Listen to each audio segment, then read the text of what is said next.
You know, a lot of challenges in the beginning is figuring out, we've got this amazingly vast, highly respected, you know, highly followed, very well-read property.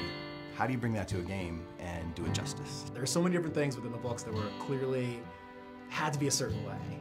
There was so much strife about whether we were going to do Tom Bombadil at all, and the conversation about, well, Tom Bombadil wasn't in the movies, and there's a reason why it was cut. We had a very strong belief on what we thought was going to make this story great.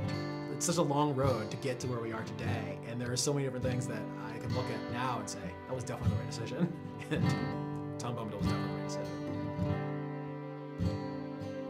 So at launch, it was, you know, we had 8 regions.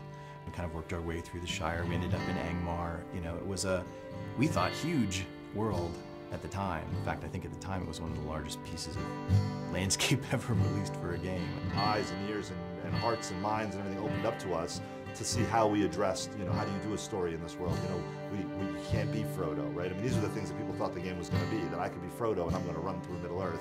You know, we had to get them to understand what our take was, that we were allowing you to tell your own story within Tolkien's story.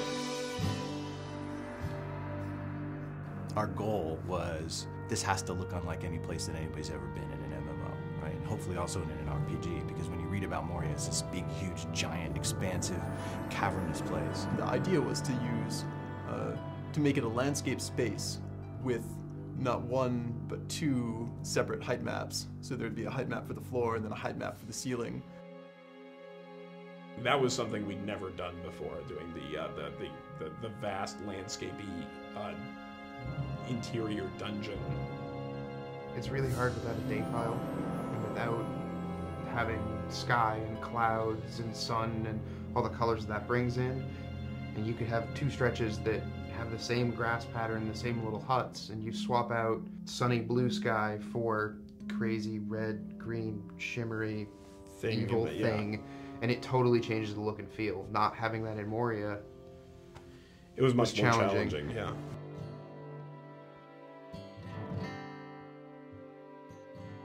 Our primary goal was to, how do we take this amazing game that people love once they get in it, but that there are some basic barriers to entry, like the subscription-only experience, and how do we reinvent what we have so that it retains all of its, you know, grand and glorious nature while addressing an audience that's much bigger. We are standing on a mound of content that is, you know, almost 10 years old, going back to when we first started early development of the Turbine. I think it's a credit to the early architects of the game that we're able to, you know, continue to add on to it and grow it and do remarkable things. Coming into Rohan, we have a totally new space. We have a totally new way of playing across it. And I think that being able to go out onto these vast plains and ride your war steed and challenge these, you know, mounted bands of marauders, I think we've come to a whole new chapter in Middle-earth. This is where the War of the Ring begins. At a high level, you know, we're sort of, the training wheels are coming off, we're out of Eriador, we're, you know, east of the Misty Mountains, into the very epic, action-oriented portion of the fiction. And being able to tell that story is extremely exciting. Book has grown and gotten stronger over 5 years. Which is a huge testament to this game and to this team. You know, the team has grown, the game has grown. We're not slowing down, if anything, we're speeding up. It's going to be a fantastic 2012.